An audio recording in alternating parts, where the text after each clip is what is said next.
Welcome to Snoozecast, the podcast designed to help you fall asleep. Find us on snoozecast.com and follow us on Instagram at Snoozecast, where you'll find behind-the-scenes content. If you enjoy our show, please write a review on the podcast app. Please know that we read and appreciate every single one. Here's a recent review we loved. The subject line is, "Love the pod.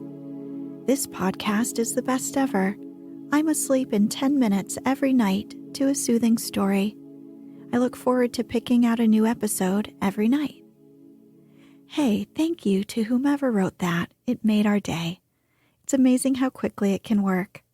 I can't count the number of times I personally thought to myself, this isn't going to work tonight. My mind is too awake. And then, next thing you know, I'm out.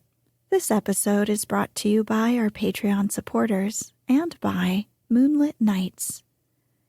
Tonight, we'll read the next part to The Princess and the Goblin, a children's fantasy novel published in 1872. If you'd like to start from the beginning, the first episode aired on April 15th, 2019.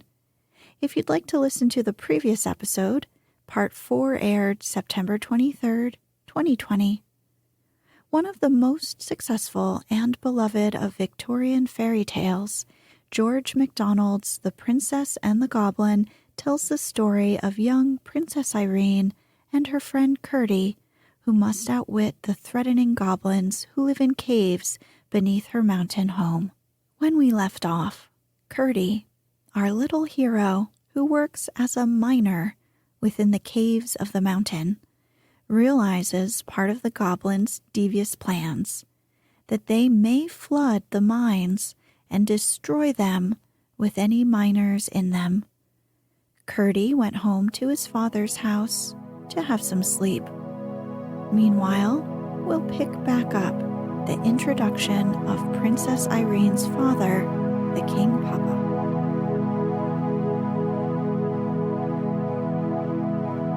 Let's get cozy. Close your eyes.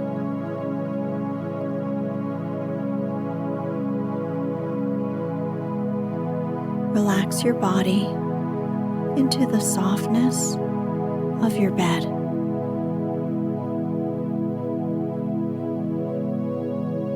Now,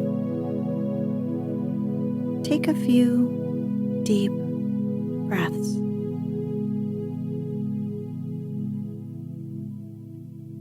On this beautiful sunlit afternoon, Irene could clearly distinguish her father, the king, among the troop riding up to the castle on horseback. He rode a white horse and was taller than any of the men with him. He wore a narrow circle of gold set with jewels around his helmet, and as he came nearer still, Irene could discern the flashing of the stones in the sun. By this time, the people of the house were all gathered at the gate, but Irene stood alone in front of them. When the horsemen pulled up, she ran to the side of the white horse and held up her arms. The king stopped and took her hands. In an instant, she was on the saddle and clasped in his great, strong arms. I wish I could describe the king so that you could see him in your mind. He had gentle blue eyes, but a nose that made him look like an eagle. A long, dark beard, streaked with silvery lines, flowed from his mouth almost to his waist. And as Irene sat on the saddle and hid her glad face upon his bosom, it mingled with the golden hair which her mother had given her, and the two together were like a cloud with streaks of the sun woven through it.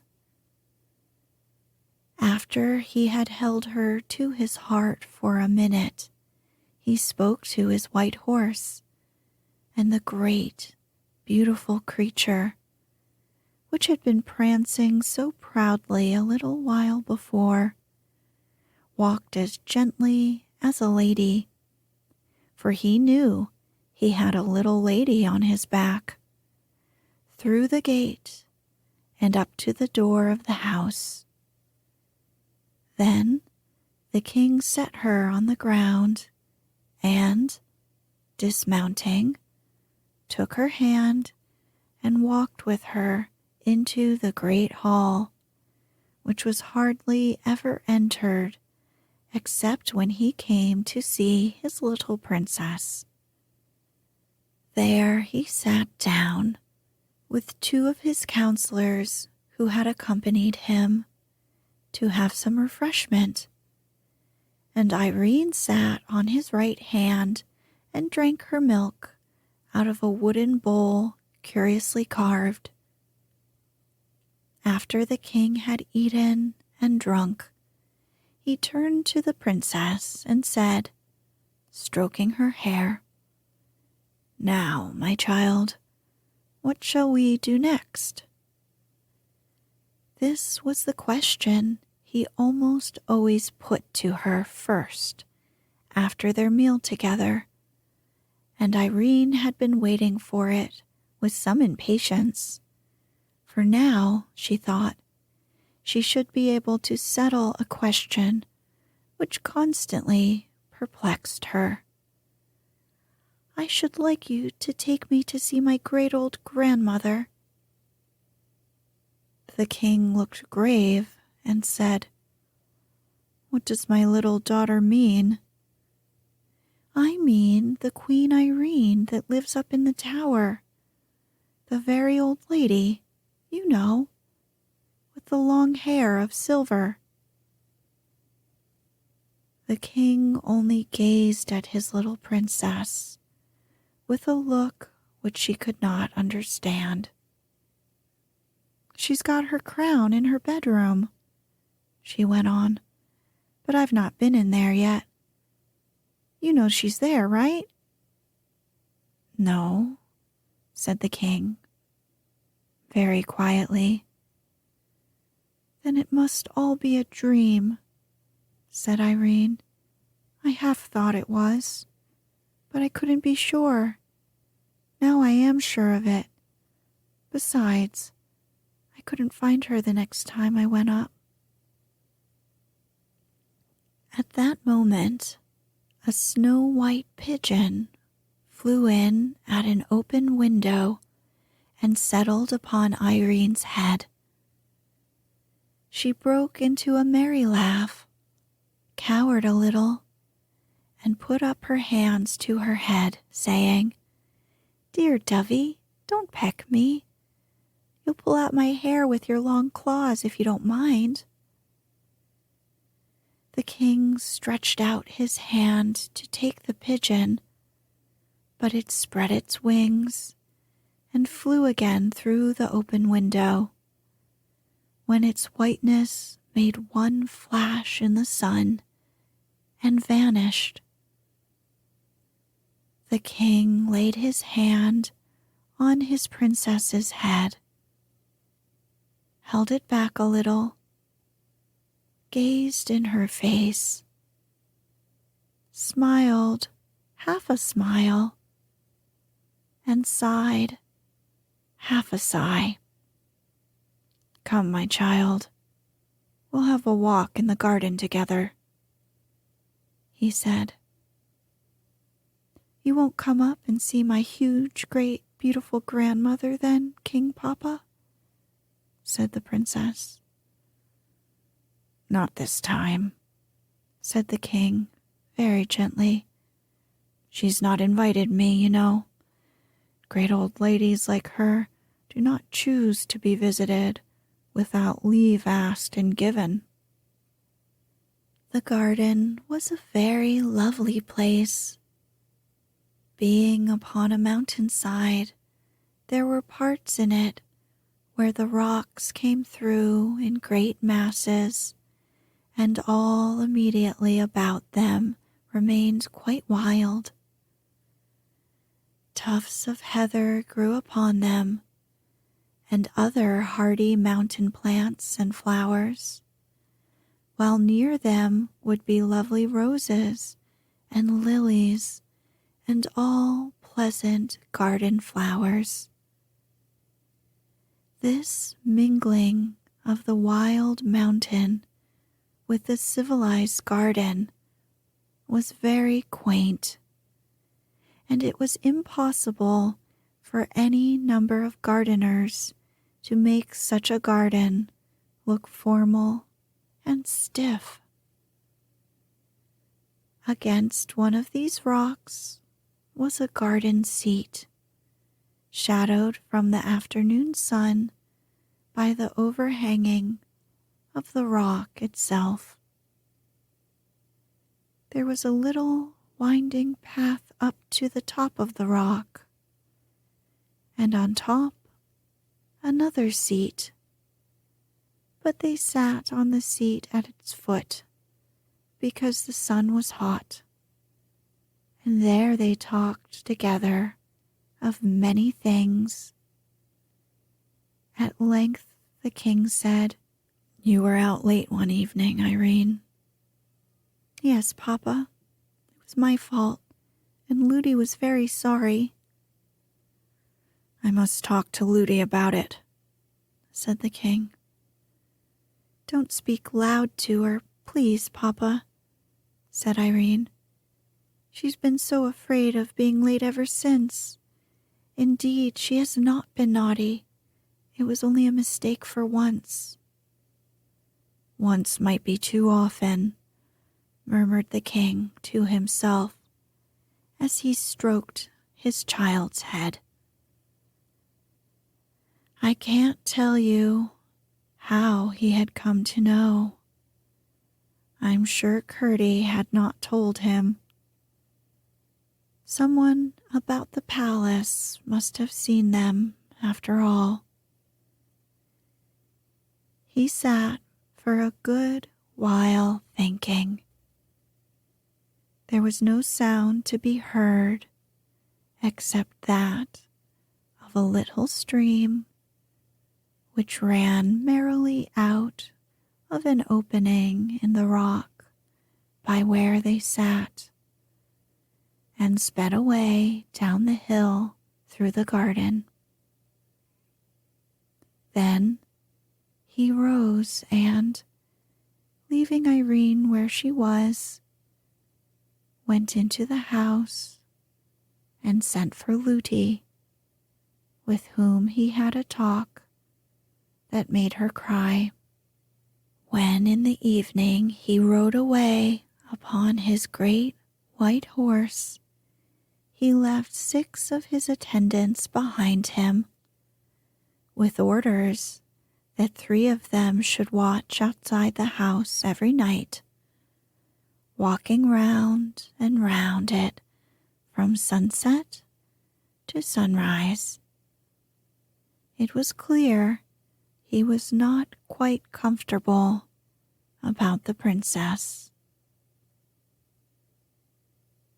Chapter 11. The Old Lady's Bedroom.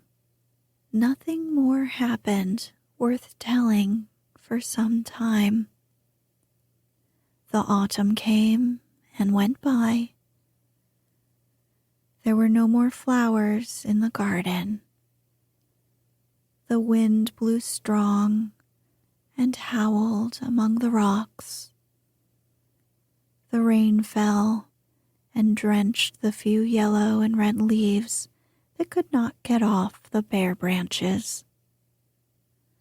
Again and again there would be a glorious morning, followed by a pouring afternoon, and sometimes, for a week together, there would be rain, nothing but rain, all day. And then the most lovely cloudless night, with the sky all out in full-blown stars, not one missing. But the princess could not see much of them, for she went to bed early. The winter drew on, and she found things growing dreary. When it was too stormy to go out, and she had got tired of her toys, Ludi would take her about the house, sometimes to the housekeeper's room, where the housekeeper, who was a good, kind old woman, made much of her, sometimes to the servants' hall or the kitchen, where she was not princess merely, but absolute queen, and ran a great risk of being spoiled. Sometimes she would run off herself to the room where the men-at-arms whom the king had left sat, and they showed her their arms and accoutrements, and did what they could to amuse her. Still, at times, she found it very dreary, and often wished that her huge great-grandmother had not been a dream. One morning, the nurse left her with the housekeeper for a while. To amuse her, she turned out the contents of an old cabinet upon the table. The little princess found her treasures, strange ancient ornaments, and many things the use of which she could not imagine, far more interesting than her own toys, and sat playing with them for 2 hours or more. But at length, in handling a curious, old-fashioned pin, she ran the pin into her thumb and gave a little scream with the sharpness of the pain, but would have thought little more of it had not the pain increased and her thumb begun to swell. This alarmed the housekeeper greatly.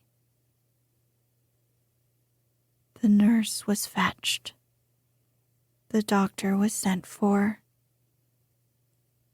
Her hand was poulticed, and long before her usual time, she was put to bed.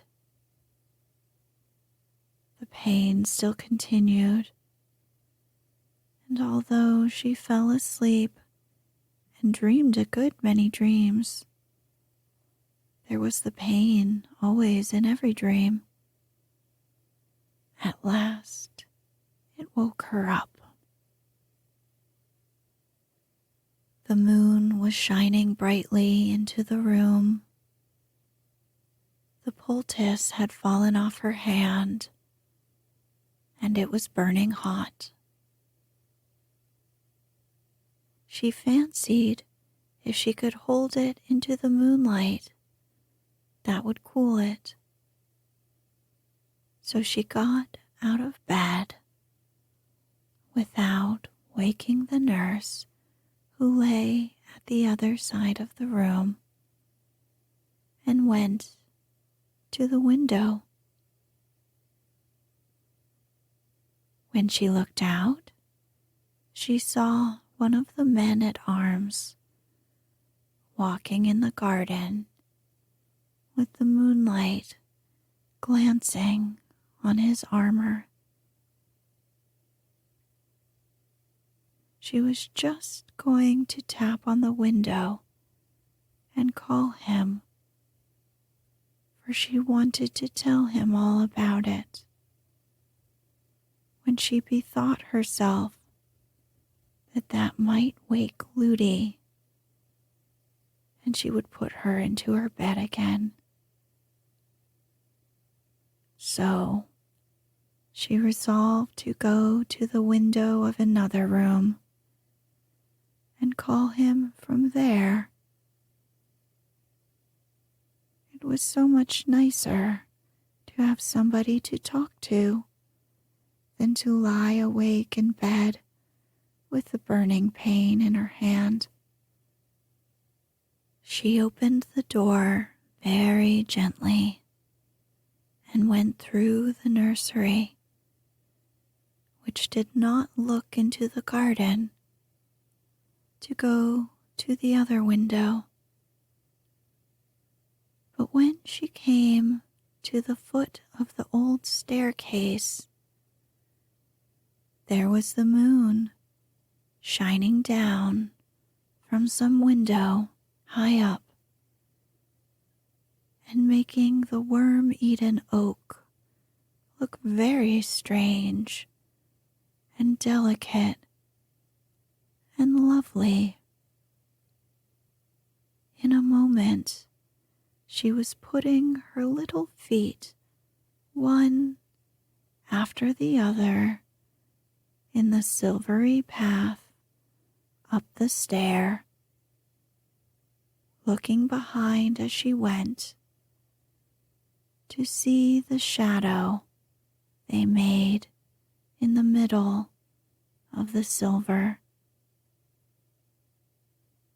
Some little girls would have been afraid to find themselves thus alone in the middle of the night, but Irene was a princess. As she went slowly up the stair, not quite sure that she was not dreaming, suddenly a great longing woke up in her heart to try once more whether she could not find the old lady with the silvery hair. If she is a dream, she said to herself, then I am the likelier to find her if I am dreaming. So, up and up she went,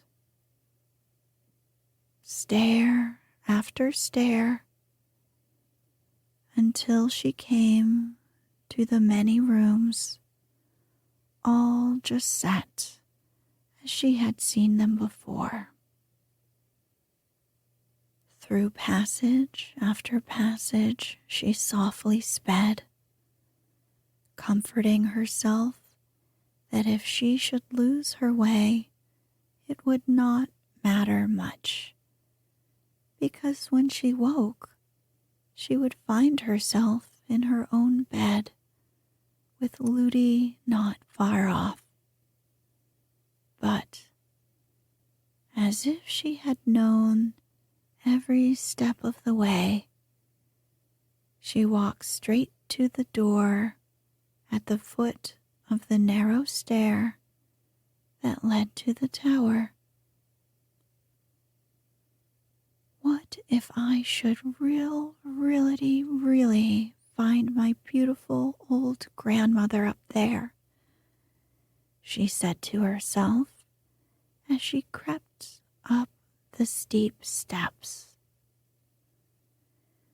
When she reached the top, she stood a moment, listening in the dark, for there was no moon there. Yes, it was. It was the hum of the spinning wheel. What a diligent grandmother, to work both day and night. She tapped gently at the door. "Come in, Irene," said the sweet voice. The princess opened the door and entered. There was the moonlight streaming in at the window, and in the middle of the moonlight sat the old lady in her black dress with the white lace, and her silvery hair mingling with the moonlight, so that you could not have told which was which. "Come in, Irene," she said again. "Can you tell me what I am spinning?" She speaks, thought Irene, just as if she had seen me 5 minutes ago, or yesterday at the farthest. "No," she answered, "I don't know what you're spinning. Please, I thought you were a dream. Why couldn't I find you before, great-great-grandmother?" "That you are hardly old enough to understand, but you would have found me sooner if you hadn't come to think I was a dream. I will give you one reason, though, why you couldn't find me. I didn't want you to find me." "Why, please?" "Because I did not want Ludi to know I was here." "But you told me to tell Ludi." "Yes, but I knew Ludi would not believe you. If she were to see me sitting here spinning, she wouldn't believe me either." "Why?" "Because she couldn't. She would rub her eyes and go away and say she felt strange, and forget half of it or more, and then say it had all been a dream." "Just like me," said Irene, feeling very ashamed of herself. "Yes, a good deal like you, but not just like you, for you've come again, and Ludi wouldn't have come again. She would have said, 'No, no,' and she had had enough of such nonsense." "Is it naughty of Ludi, then?" "It would be naughty of you. I've never done anything for Ludi." "And you did wash my hands and face for me," said Irene, beginning to cry. The old lady smiled a sweet smile and said, "I'm not vexed with you, my child, nor with Ludi either, but I don't want you to say anything more to Ludi about me. If she should ask you, you must just be silent. But I do not think she will ask you." All the time they talked, the old lady kept on spinning.